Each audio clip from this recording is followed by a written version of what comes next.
Hi Dolapo. Could you please introduce yourself to us? My name is Dolapo Fakuade. I'm a Nigerian.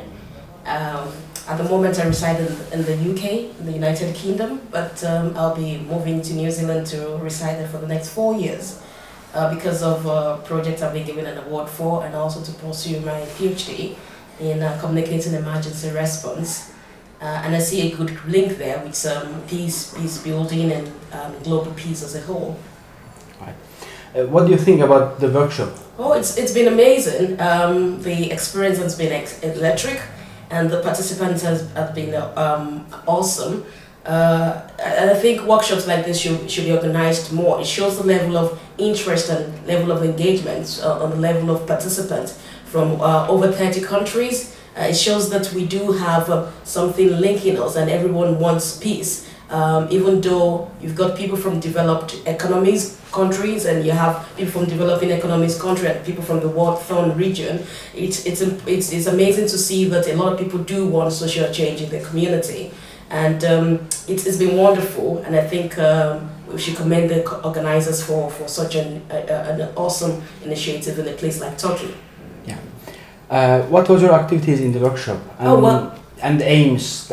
Okay. I led and coordinated the workshop theme, peace by virtual means, and that we try to emphasize the best practice in view of good practice that people have been using it for, and how best people can use virtual means to promote peace in the most appropriate way, ensuring that it does lead to actual peace and sustainable peace, contrary to what we've been saying in the past, which leads to unrest and it doesn't actually generate peace. The reaction of the participants have been positive. We've developed different devices and tools that we can use to promote peace. But another objective or major objective of the theme was actually to emphasize that virtual means and its related tools are just a means for promoting peace, not an end in itself. So they need to have a process of evaluating the impact of what they do when they do use those means, and how they can also use that to engage other youths to promote sustainable peace in their communities. Yeah, perfect. What does global peace mean to you then? Oh, well, that's an interesting question. I think it does mean the concept that the world is a global village is true. And I think I'm a good example of that.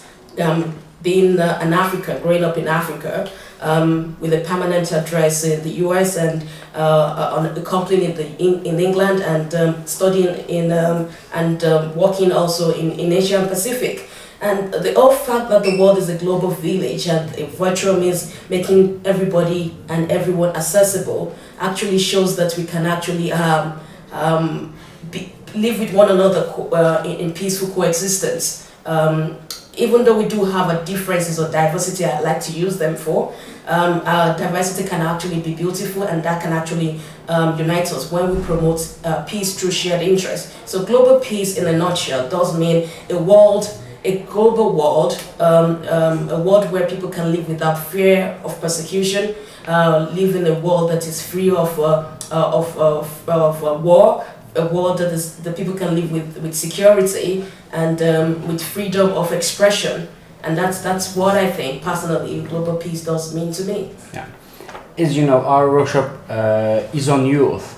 Okay. How do you think then young people can contribute to global peace? Oh, well, we've seen the substantial impact that young people can have in terms of initiating a change.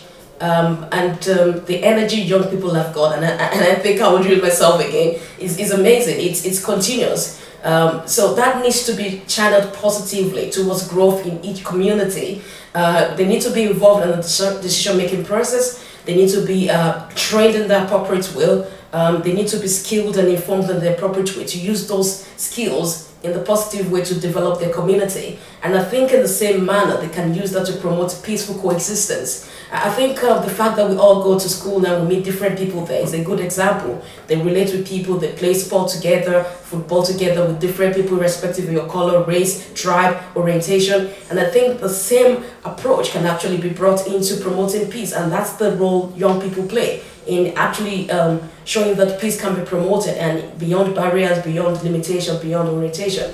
And the fact that the youths have got lots of energy that can actually make peace more sustainable if they are committed to it. And like I always say, peace youths, young people, the youths are awesome. So it makes them a better candidate, or like a good candidate anyway, to promote peace. Yeah. With the invaluable contribution of our facilitators, and you are one of them, do you have any suggestions to us for our future events like this? Oh, well, now you've put me on the spot. I would say that the facilitators have been amazing, and I think the whole range of facilitators that we've got have been complementary of one another. Our expertise in different fields relating to peace, from conflict resolution, from crisis prevention to crisis management to post-crisis reconstruction or recovery, has actually helped to draw on case studies of bad practice and case studies of results of peace building initiatives and activities and projects all over the world.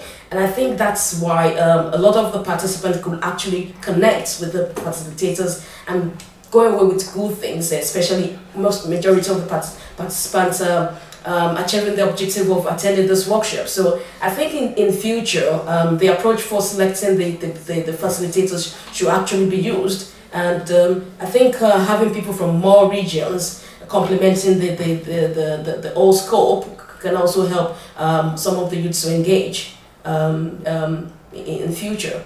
Right. Thank you very much, Dolapo, for coming to Trabzon I love and for Trabzon. joining our interview session. Thank you very much.